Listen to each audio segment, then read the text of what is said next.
प्यारे बच्चों नमस्कार। आज की ऑनलाइन क्लास में आपका स्वागत है। प्यारे बच्चों, आज हम कक्षा 10 विषय विज्ञान सेट जुलाई 2022 के प्रश्नों को हल करेंगे। जो बच्चे चैनल पर नए हैं या जिन बच्चों ने अभी तक चैनल को सब्सक्राइब नहीं कर रखा, सब्सक्राइब कर लें, लाइक करते हैं और शेयर करते हैं। तो शुरू करते हैं आज की क्लास। तो आप देख सकते हैं सभी प्रश्न अनिवार्य हैं। प्रश्न संख्या 1 से 10 तक प्रत्येक प्रश्न 1 अंक का है और 11 और 12 2 अंक के हैं और 13 और 14 3 अंक के हैं। तो उसी हिसाब से आपको आंसर देने हैं। तो 1 से 5 जो प्रश्न हैं वो 4 उत्तर वाले हैं। तो आप देख सकते हो पीबी प्लस में CuCl2, आगे तीर का निशान PbCl2 प्लस Cu उपरोक्त अभिक्रिया उदाहरण है। तो आप यहाँ देख सकते हो जो लेड है उसने कॉपर को यहाँ से निकाल दिया है और कॉपर बाहर आ गया, लेड खुद जुड़ गया है। तो इस प्रकार की अभिक्रिया को हम विस्थापन अभिक्रिया कहते हैं। ऑप्शन नंबर 3 इसका सही हो जाएगा। आगे अधातु ऑक्साइड खालिस्तान प्रकृति के होते हैं। तो धातु ऑक्साइड अक्षारीय होते हैं। अधातु के जो ऑक्साइड होते हैं वो अम्लीय प्रकृति के होते हैं। कैसे होते हैं? अम्लीय। तो ऑप्शन नंबर क्या है इसका? बिल्कुल सही हो जाएगा।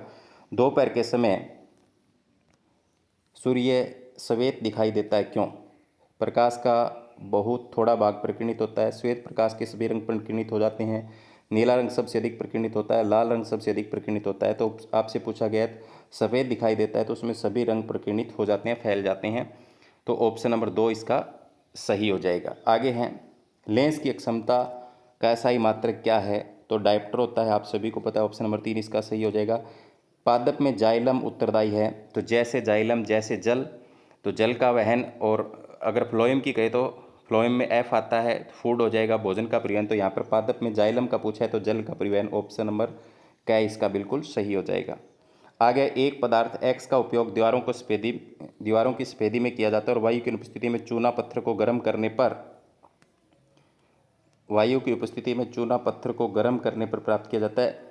X को पहचाने। तो आप सभी को पता है जो प्रयोग किया जाता है वो कैल्शियम ऑक्साइड होता है। क्या होता है? कैल्शियम ऑक्साइड, जिसका फॉर्मूला है CaO, यानी बिना बुझा चूना प्रयोग किया जाता है। ठीक है।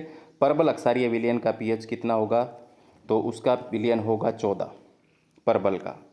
दीर्घ दृष्टि दोष को किस लेंस द्वारा संशोधित किया जाता है? तो दीर्घ दृष्टि दोष में क्या होता है? दीर्घ दृष्टि दोष दूरदृष्टि दोष को कहते हैं, जिसमें क्या होता है, दूर की दृष्टि उसके पास है, नज़दीक की नहीं होती। तो इसमें क्या होता है, रेटिना से पीछे प्रतिबिंब बनता है, तो उस समय उत्तल लेंस का प्रयोग किया जाता है। तो उत्तल लेंस इसका उत्तर आएगा। आगे हार्मोन स्त्रावित करने वाली ग्रंथियां खालिस्तान कहलाती है, तो उन ग्रंथियों को हम कहते हैं अंतःस्त्रावी ग्रंथियां। आगे है दर्पण सूत्र क्या होता है? तो 1/V = 1/U बराबर 1/F, ये दर्पण सूत्र होता है।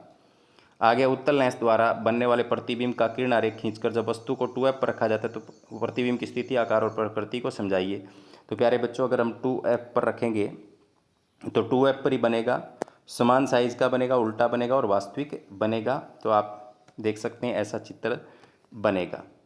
आगे मधुमेह के कुछ रोगियों की चिकित्सा इंसुलिन का इंजेक्शन देकर क्यों की जाती है? तो इसका उत्तर होगा मधुमेह के रोगियों में अग्नाशय ग्रंथि से इंसुलिन का स्त्रावण कम हो जाता है। तो अग्नाशय ग्रंथि जो इंसुलिन हार्मोन छोड़ती है, इंसुलिन रक्त में शर्करा की मात्रा को नियंत्रित करता है। इसलिए रक्त में शर्करा की मात्रा बढ़ने पर रोगियों को इंसुलिन का इंजेक्शन दिया जाता है। तो रक्त की मात्रा को नियंत्रित करने के लिए मधुमेह के रोगियों को क्या दिया जाता है? इंसुलिन का इंजेक्शन डॉक्टर द्वारा दिया जाता है। आगे है निम्नलिखित प्रश्नों 30 से 40 शब्दों में लिखने आपको 13 और 14 के। तो यहाँ निम्नलिखित रासायनिक समीकरण को संतुलित करें। तो यहाँ आप देख सकते हो पहले में हाइड्रोजन है, नाइट्रोजन है, ऑक्सीजन है। तो यहाँ मैंने इसको संतुलित कर दिया, आप देख सकते हैं। इसके आगे 2 लगा दिया है और पानी के आगे भी 2 लगा दिया, सभी संतुलित हो जाएंगे। आगे है आश्रित जल विद्युत का चालक क्यों नहीं होता जबकि वर्षा जल होता है? तो यहाँ आप देखोगे आश्रित जल शुद्ध होता है जिसमें आयन नहीं होते, क्योंकि आयनों से ही विद्युत का चालन होता है, तो ये विद्युत का चालन नहीं करते। और जो वर्षा का जल होता है वो क्या होता है? अशुद्ध होता है, उसमें आयन होते हैं। आगे है मनुष्य में दोहरा परिसंचरण की व्याख्या कीजिए, ये क्यों आवश्यक है? तो मनुष्य के परिसंचरण तंत्र को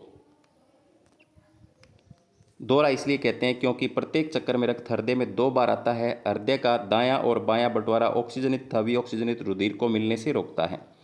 चूंकि हमारे शरीर में उच्च ऊर्जा की आवश्यकता होती है, जिसके लिए उच्च दक्षतापूर्ण ऑक्सीजन जरूरी होता है, यानी ऑक्सीजन मिलता रहना चाहिए। अतः शरीर का तापक्रम बनाए रखने के लिए निरंतर ऊर्जा की पूर्ति के लिए परिसंचरण लाभदायक है। तो आप देख सकते हैं मनुष्य के अंदर दोहरा परिसंचरण क्यों कहा गया है, क्योंकि 2 बार जो रक्त है वो हृदय में आता है, इसलिए कहा गया है। क्यों आवश्यक है? शरीर का तापक्रम बनाए रखने के लिए और निरंतर ऊर्जा की प्राप्ति के लिए। ऊर्जा कब प्राप्त होगी? जब ऑक्सीजन शरीर के सभी भागों में पहुंचेगी। तो वो किसके द्वारा पहुंचती है? रक्त के द्वारा। तो ये थे आज के सेट एग्ज़ाम के आंसर। उम्मीद करता हूं कि आप सभी ने अच्छे से किए होंगे। धन्यवाद।